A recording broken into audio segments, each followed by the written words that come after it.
Hi గారు, welcome to our channel. ప్రస్తుతం మనతో పాటు దాము బాలాజీ గారు సీనియర్ జర్నలిస్ట్ ఉన్నారు. వాటితో ఒకసారి మాట్లాడదాం. సార్ నమస్కారం. సార్ ఢీ షో డాన్సర్ కావ్య కళ్యాణ్ నేను ఒక అమ్మాయి సూసైడ్ చేసుకుంది సార్. తను సూసైడ్ చేసుకునే ముందు ఒక సెల్ఫీ వీడియో కూడా తీసింది. మరి తన చావుకు కారణం ఏమో చెప్పి మరి సూసైడ్ చేసుకుంది. అసలు ఏం జరిగింది ఈ ఇష్యూలో? మరి దీనికి సంబంధించి మీరేం చెప్తారు? ఈ మధ్య చాలామంది సెల్ఫీ వీడియోలు తీసుకొని మరీ సూసైడ్ చేసుకుంటున్నారు. మొన్ననే మనం రాజమౌళి ఫ్రెండ్ శ్రీనివాసరావు కూడా సెల్ఫీ వీడియో తీసుకొని ఆయన సూసైడ్ అటెంప్ట్ చేశాడు. ఈ మధ్య అది కామన్ అయిపోయింది. నిన్ననే విజయవాడలో తల్లి కూతుళ్ళు కూడా సెల్ఫీ వీడియో తీసుకొని చేశారు.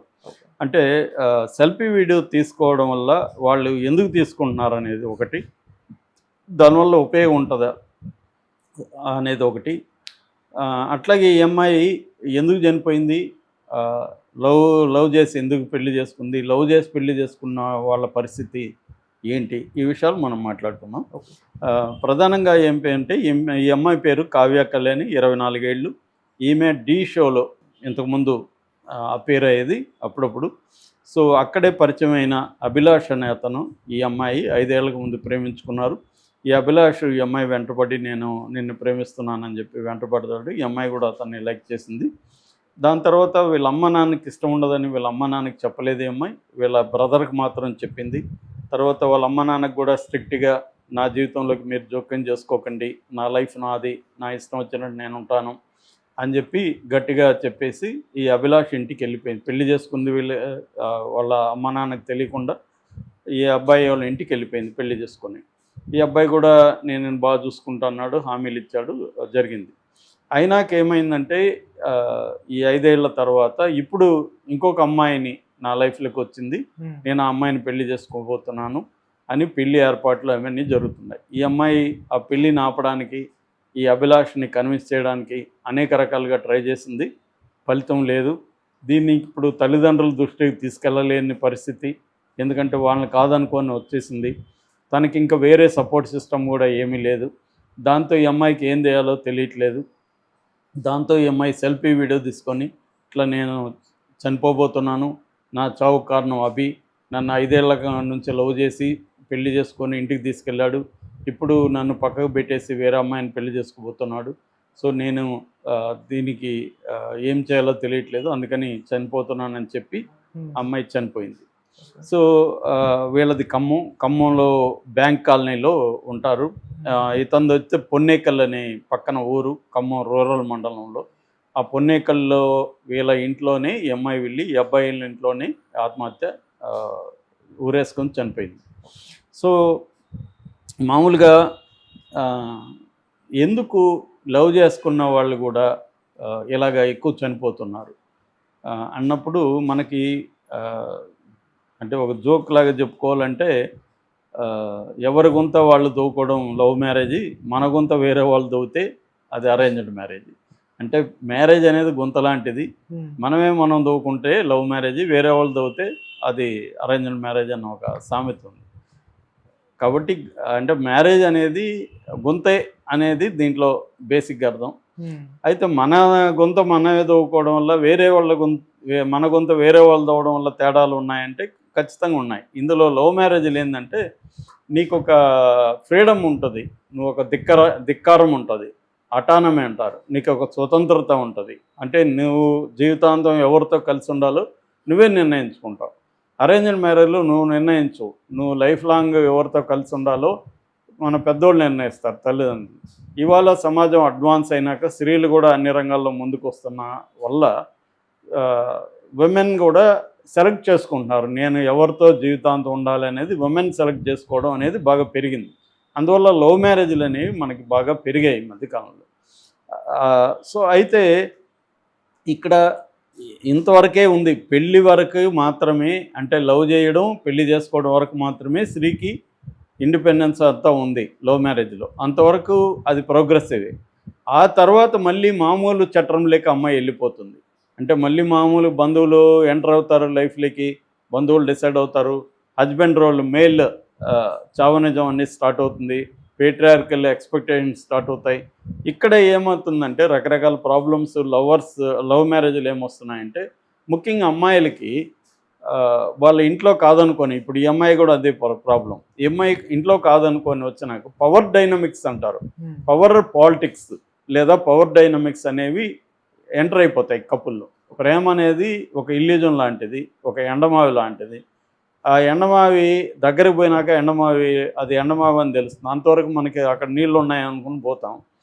ఈ కాసేపు తర్వాత నీళ్ళేమి లేవురా, ఇది కూడా బీడు నేలే అని తెలిసిపోతుంది. అట్లాగే ప్రేమ వివాహాల్లో కూడా నీకు మెచ్యూరిటీ ఉండి ఒకరినొకరు అర్థం చేసుకొని ఒక నాలెడ్జ్ ఉండి ముందుగా తమ కెరియర్ గురించి పెళ్ళైనాక ఎలా ఉండాలి, ఎవరి దగ్గర ఉండాలి, అత్తమామల రోల్ ఏంటి, ఉద్యోగం ఫైనాన్షియల్గా ఎలా మనం ప్లానింగ్ ఇవన్నీ డిస్కస్ చేసుకొని పెళ్లి చేసుకోకపోతే ఆవేశంలో పెళ్లి చేసుకుంటే ఇప్పుడు నేను చెప్పిన భ్రమ లవ్ అనే ఒక ఇల్యూజన్ అనేది పోయినాక అనేక సమస్యలు తలెత్తాయి. అనేక సమస్యలు తలెత్తినప్పుడు మళ్ళీ ఇక్కడ మగ పెత్తనం, మగ వాళ్ళ ఇంట్లో ఉండే వాళ్ళ తల్లిదండ్రులు కావచ్చు, బంధువుల పెత్తనం ఇవన్నీ స్టార్ట్ అవుతుంది. ఈ అమ్మాయి ఏమో వదులుకొని వచ్చి ఉంటుంది కదా, ఈ అమ్మాయికి సపోర్ట్ సిస్టమ్ ఉండదు. ఎప్పుడైనా పవర్ డైనమిక్స్లో ఈక్వల్ అనేది ఉండాలి. అంటే అమ్మాయి కూడా జాబ్ చేస్తుండాలి, అమ్మాయి వైపు కూడా సపోర్ట్ సిస్టమ్ ఒకటి ఉండాలి. అంటే రేపు ఈ అమ్మాయిని ఏమన్నా తక్కువగా మాట్లాడితే వాళ్ళ అన్న వస్తాడనో, వాళ్ళ నాన్న వస్తాడనో, ఇంకొక బంధువు వస్తాడనో, లేకపోతే ఈ అమ్మాయికి మంచి సర్కిల్ ఉందనో ఒక భయం అనేది భర్తకు కానీ భర్త ఇంట్లో వాళ్ళకి కానీ ఉండాలి. అది ఒకటి. రెండోది ఈ అమ్మాయికి కాన్ఫిడెన్స్ లెవెల్స్ పెరుగుతాయి. ఏది సిస్టమ్ ఉంటే కాన్ఫిడెన్స్ అవి లేవనుకో ఈ అమ్మాయి కూడా సరెండర్ అయిపోతుంది. ఎందుకంటే ఈ అమ్మాయికి జాబ్ లేదు, ఈ అమ్మాయికి సంపాదన లేదు, ఈ అమ్మాయికి సపోర్ట్ సిస్టమ్ లేదు. ఏమవుతుంది, ఆటోమేటిక్గా సరెండర్ అయిపోతుంది. ఈ సరెండర్ అయిపోయినప్పుడు వీళ్ళు ఏం చేస్తారు, టేకన్ ఫార్ గ్రాంటెడ్కి తీసుకొని ఇంకా రకరకాలుగా వేధింపులు మొదలవుతాయి. ఈ వేధింపులు ఎంతవరకు తట్టుకోగలరు వాళ్ళు, ఇది మేజర్ అనమాట. సో అమ్మాయిలు కానీ లేకపోతే వీక్గా, ఒకవేళ అమ్మాయి స్ట్రాంగ్గా ఉంటే అబ్బాయిలు వీక్గా ఉంటే కూడా ఇది డొమెస్టిక్ వైలెన్స్ ఇవన్నీ జరుగుతున్నాయి అవతల కూడా. సో లవ్ మ్యారేజ్లకు ఎంటర్ అయ్యేటప్పుడు కూడా ఏదో నేను ప్రేమే కూడి పెడుతుంది, ప్రేమే అన్ని పెడుతుంది అని సినిమాటిక్ డైలాగులు చెప్పితే లాభం లేదు. ప్రాక్టికల్గా ఉండాలి. నేను ఈ అబ్బాయిని ప్రేమిస్తున్నాను, పెళ్లి చేసుకుంటున్నాను, దీని తర్వాత మా లైఫ్ ఎలా ఉండబోతుంది, నా కెరీర్ పరిస్థితి ఏంటి, బిడ్డల్ని కనాలా వద్దా, ఎప్పుడు కనాలి, నేను ఉద్యోగం చేయాలా వద్దా, నా బంధువులు నాకు సపోర్ట్, ఏదైనా ప్రాబ్లం వస్తే నాకు సపోర్ట్ సిస్టమ్ ఉందా, ఇవన్నీ ఉండాలి తప్ప నేను ఇతను చాలా మంచోడు, ఇతను బ్రహ్మాండంగా చూసుకుంటాడు, ఈ భ్రమంలోకి వెళ్ళకూడదు. అంటే prepare for the worst, plan for the best అంటారు. పెళ్ళి లవ్ కూడా అదే. నువ్వు ఎంటర్ అవుతుంటే ఒక రిలేషన్షిప్లోకి నీకు ఆ ప్లానింగ్ అనేది అమ్మాయిలకైనా అబ్బాయిలకైనా ఉండాలి. అబ్బాయిలకు కూడా రేపు ఈ అమ్మాయి ఏమన్నా వేధిస్తుందా, కట్నం కింద వేధిస్తే మన పరిస్థితి ఏంటి, ఇవన్నీ ఈ అమ్మాయి కూడా చూసుకోవాలి. ఇప్పుడు ట్రంప్ లాంటి వాడే అగ్రిమెంట్ చేసుకొని పెళ్లి చేసుకున్నాడు. ఫస్ట్ ఇవాంకాని వాళ్ళిద్దరి మధ్య అగ్రిమెంట్, సంవత్సరానికి ఎంత ఇవ్వాలి, విడిపోతే ఇవన్నీ రాసుకున్నాకనే పెళ్ళయింది వాళ్ళిద్దరిది.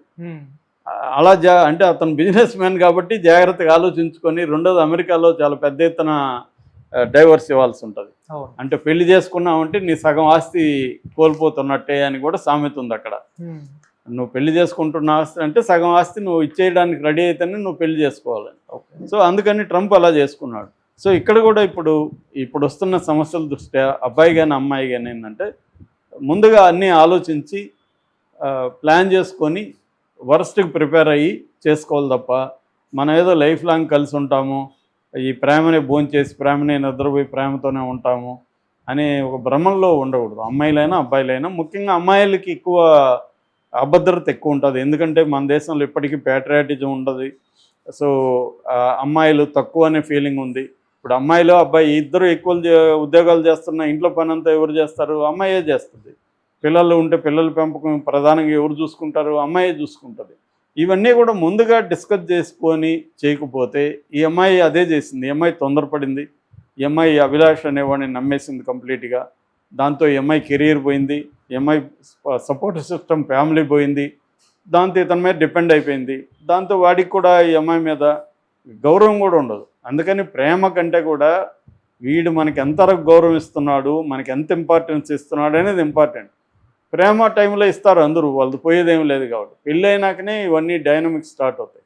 ప్రేమ ఉన్నంత వరకు వాడు అన్ని ఎక్కువ ఇస్తాడు, అదంతా నమ్మేస్తే ప్రాబ్లం.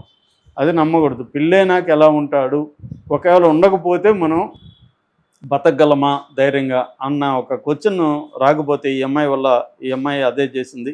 ఈ అమ్మాయి ఖచ్చితంగా తప్పు చేసింది. ఎందుకంటే ఈ అమ్మాయి ధైర్యంగా మళ్ళైనా బయటకు వచ్చి ఉండాలి, వాడు పెళ్లి చేసుకుంటే చేసుకున్నాడు అని. ఎందుకంటే డీ షో వరకు వెళ్ళగలిగిందంటే ఈ అమ్మాయి స్వతంత్రంగా బతికే పరిస్థితి ఉంది. కానీ ఈ అమ్మాయి ఎమోషనల్గా ఇన్వాల్వ్ అయిపోయినట్టుగా మనకు అర్థమవుతుంది. ఎమోషనల్గా అవ్వడం అనేది మేజర్ ప్రాబ్లం మన జనరేషన్లో. ఎమోషనల్గా అయిపోతే ఏమవుతారంటే అతను లేని జీవితాన్ని ఊహించుకోవడమే భయం అవుతుంది. నిజానికి ఏమీ కాదు, వీడి కాబట్టి ఇంకో గొట్టంగాడు దొరుకుతాడు అనుకుంటే ఏమీ కాదు. కానీ ఆ ఎమోషనల్గా ఇదైపోయి తనకి సపోర్ట్ సిస్టమ్స్ ఏమి లేకుండా ఉనుంటే ఇప్పుడు ఫ్యామిలీ వాళ్ళతో చెప్పుకునేది, బ్రదర్తో చెప్పుకునేది, ఒక సపోర్ట్ సిస్టమ్ ఉండేది. అవన్నీ పోయినాయి. రెండోది ఈ సెల్ఫీ వీడియోలు చేసే సైకాలజీ ఏమంటాయి, మనం కానీ పేర్లు చెప్పేస్తే వాళ్ళు దొరికిపోతారు అనుకుంటారు. అది అబద్ధం. ఈ మన లీగల్ సిస్టమ్ ఎలా ఉంటుందంటే, ఇప్పుడు ఈ అమ్మాయి పేరు చెప్పింది కదా అభికి ఏమీ కాదు, విచారిస్తున్నారంటే ఇంకా ఇంతవరకు అరెస్ట్ కూడా చేయలే. విచారిస్తారు, ఆధారాలు ఏమి లేవు, ఆ అమ్మాయి అనవసరంగా చెప్పింది, నేను పెళ్లి చేసుకోవట్లేదు, ఏం లేదు, అమ్మాయి ఊహించుకుందని చెప్తారు.